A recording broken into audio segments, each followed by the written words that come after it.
12 en punto. A partir de este momento, las informaciones que son noticia toman el protagonismo. Comienza Informe RCR. Muy buenas tardes, bienvenidos a este Informe RCR emisión meridiana, que como siempre llega a ustedes a nombre de Jaime Nestares en la dirección general de la estación, de Willy Arcaya en la gerencia de producción, de Marilia García en la coordinación de redacción. En la producción del espacio está Génesis Rodríguez y en la dirección técnica Gregorio González. Les saluda Argenis Barreto. De inmediato comenzamos con las informaciones. La Academia Nacional de Medicina de Venezuela instó a través de un comunicado a iniciar el proceso de vacunación con los grupos de riesgo y las personas más vulnerables, como el personal de salud, los adultos mayores y quienes sufran de enfermedades crónicas. También la vacunación debe centrarse primero en aquellas regiones del país donde la incidencia del COVID-19 sea más alta. Por su parte, la doctora y coordinadora de la organización Médicos Unidos por Venezuela, Noemí Ramos, advirtió que los galenos en el país no tienen conocimiento del plan de inmunización contra el coronavirus que puso en marcha el régimen de Nicolás Maduro, pero tampoco la población objetivo. Por lo tanto, es una incertidumbre. Sencillamente, a nivel local, los hospitales van recibiendo una información quizás vía un poco formal de que van a ser vacunados el personal, ¿okay? Para lo que se entiende como plan de vacunación en casos como estos, debería ser un plan en donde toda la población esté informada, tanto del orden como de quizás un estimado de tiempo, y categorizados, en donde quizás se puedan aplicar ciertas medidas de confiabilidad y seguridad para la misma. Al trabajo que vienen realizando los diputados en el exterior por la libertad y la democracia, atribuyó la diputada de la causa R en el exilio, Mariela Magallanes, el anuncio de su inhabilitación política acordada por el Contralor General designado por la Asamblea Nacional Constituyente, Elvis Amoroso. En realidad, Elvis Amoroso es un personaje funesto de la revolución, es un contralor que es irrito y es completamente ilegal. Por supuesto, nosotros no reconocemos esas inhabilitaciones, sin embargo, eso también es el reconocimiento a la lucha por la libertad que estamos haciendo quienes estamos dentro y fuera de Venezuela. Y en realidad a los 28 diputados que en su mayoría estamos en el exilio, se le hizo la inhabilitación.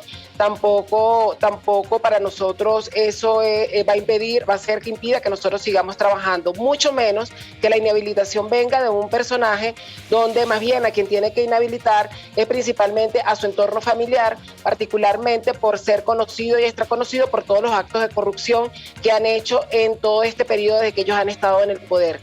La diputada Magallanes expresó su solidaridad hacia la embajadora de la Unión Europea en Venezuela, Isabel Villante, tras la petición de expulsión de nuestro país que hizo ayer la Asamblea Nacional Oficialista en respuesta a las sanciones aprobadas por el bloque comunitario contra 19 funcionarios del régimen de Nicolás Maduro por violación de derechos humanos y socavar la democracia.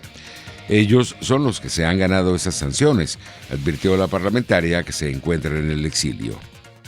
La reacción del régimen inmediatamente es expulsar a la embajadora de Europa en Venezuela, por la cual también nosotros desde aquí le mandamos un mensaje de solidaridad. No es la primera vez que sucede eso, no es la embajadora Brilante la que es la responsable de las sanciones. Ellos son los que se han ganado esas sanciones precisamente por los actos delictivos y por la forma de cómo hasta ahora han socavado no solamente la democracia, sino también los derechos humanos. El mensaje también es para los alacranes, para aquellos que también se dicen ser opositores, para aquellos que también se les está haciendo seguimiento y que por supuesto están siendo utilizados por el régimen para que disfrazados de oposición legitimen las acciones perversas que el régimen utiliza para no salir del poder. En otras informaciones, el periodista especializado en criminalística y miembro del Observatorio de Crimen Organizado, Javier Ignacio Mallorca, confirmó que las grandes megabandas venezolanas han iniciado un proceso de internacionalización de forma oculta en el éxodo masivo de los últimos años. Hemos estado hablando de los Melián, de los Leal y los Melián son dos megabandas históricas en el estado Zulia, y una que ha salido de, una especie de desmembramiento de los Leal a propósito de los ataques que ha sufrido su gente por parte de autoridades en Venezuela y también en Colombia, que es Jayco Masacre. Estos han sido quizá los exponentes más visibles de este proceso. Incluso el Tren de Aragua ha sido mencionado en declaraciones de jefes policiales colombianos. El comunicador aclaró que el despliegue de funcionarios de la Dirección de Contrainteligencia Militar en Bermudas con armamento de alto calibre que ocurrió en la autopista Petare-Guarenas y que se hizo viral en redes sociales fue producto de un castigo por permitir la fuga de un detenido. Se escapa un detenido y el jefe de la unidad de contrainteligencia militar, un poco para reprochar la negligencia de sus funcionarios, los convoca a todos, estuvieran como estuvieran, para que montaran esos puntos de control. Imagínate. Y entonces vemos estas cosas rocambolescas de un órgano de inteligencia con sus funcionarios vestidos probablemente como estaban en el medio donde estaban investigando, con un fusil terciado y a la vista de todo el mundo. Una cosa insólita. En materia internacional, el presidente de Colombia, Iván Duque, advirtió este miércoles que no puede ser compatible la representación política de los altos responsables de las Fuerzas Armadas Revolucionarias de Colombia, señalados por delitos de lesa humanidad durante su participación en el seminario sobre la política integral de paz con legalidad celebrado en Bogotá. Los responsables de crímenes de lesa humanidad deben comportarse de una manera clara y gallarda frente a sus víctimas, empezando porque sea incompatible una sanción por ese tipo de delitos deleznables frente a la representación política en cargos que a todas luces son cargos de alta representación en la institucionalidad nacional. Por su parte, el comandante del Ejército de Colombia, general Eduardo Enrique Zapateiro, condenó este miércoles el ataque del Ejército de Liberación Nacional en el norte de Santander, que dejó como saldo 2 militares muertos. Durante la acción criminal, 11 militares más resultaron afectados, quienes de inmediato fueron evacuados y se encuentran siendo atendidos en un centro médico en la ciudad de Cúcuta, escribió el alto oficial en sus redes sociales. Entre tanto, continúa en Argentina la polémica por las vacunaciones vía EPI contra el COVID-19 que le costó el cargo al ministro de Salud, Ginés González. El periodista político Alfredo Leuco, en su editorial del diario La Nación de este miércoles, le advirtió al presidente argentino Alberto Fernández que no se trata de payasadas, como sugirió en declaraciones desde México, donde realiza una visita oficial. El comunicador le recordó al mandatario que los fiscales de la División de Delitos contra la Salud de la Policía Federal abrieron una investigación y el caso se encuentra en los tribunales.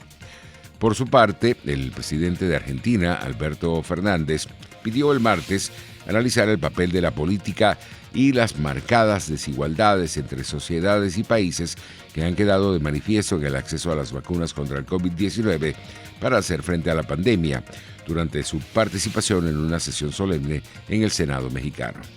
Es una pandemia que enferma a muchos y mata a otros, y frente a tanto dolor y tanta muerte, es una buena oportunidad para que la gente de la política, esos somos nosotros, de reflexionar un poco sobre el lugar de donde venimos, dónde estamos y a dónde vamos, expresó Fernández durante su mensaje desde la tribuna del Senado mexicano.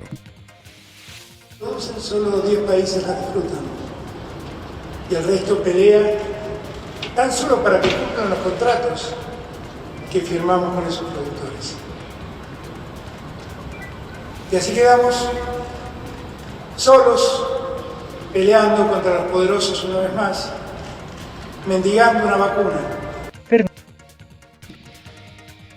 En Chile, un nuevo cargamento con 189.150 dosis de la vacuna Pfizer-BioNTech llegó esta mañana al país suramericano como parte del plan de vacunación nacional contra el COVID-19, tal y como lo confirmó el ministro de Salud, Enrique París.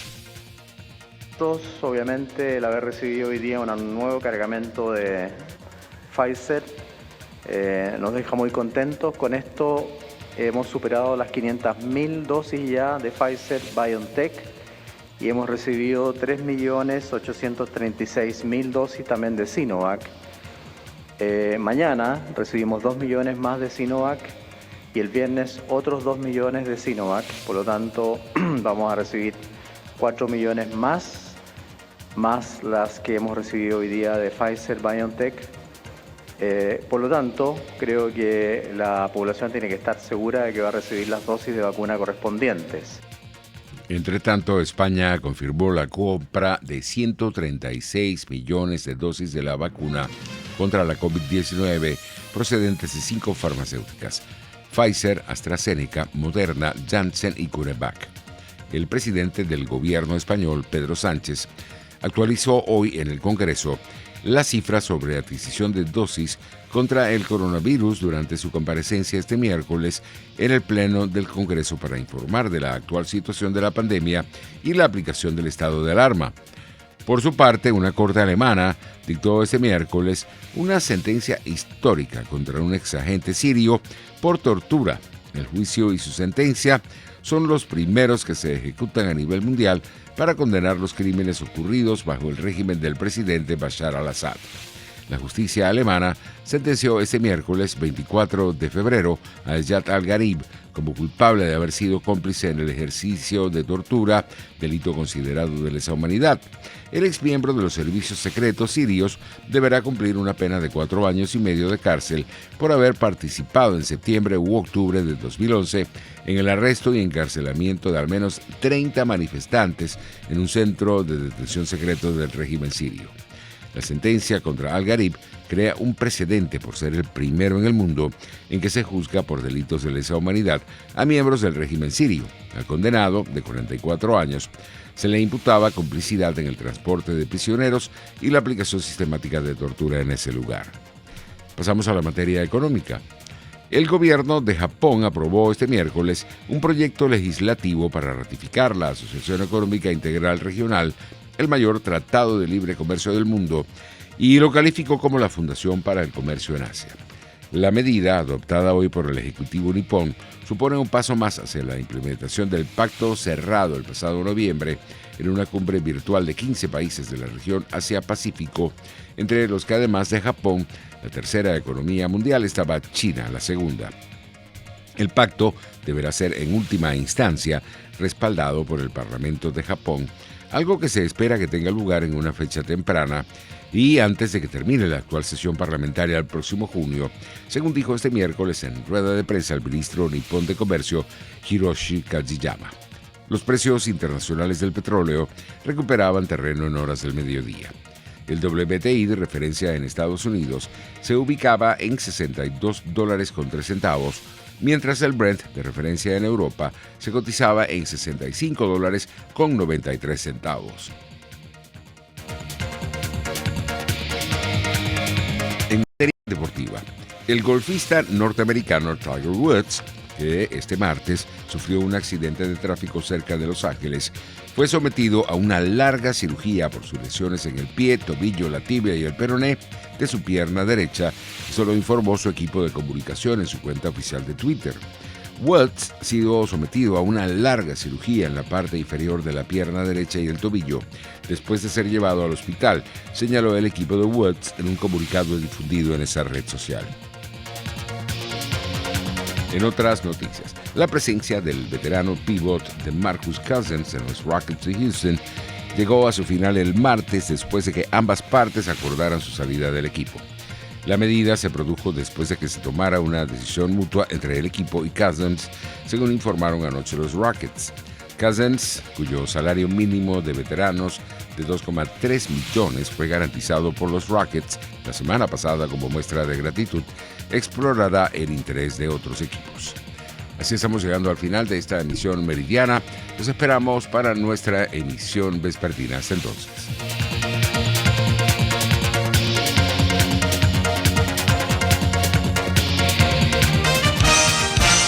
Hasta aquí este compacto noticioso. Manténgase en nuestra sintonía, porque estaremos informándole de la noticia al momento de producirse.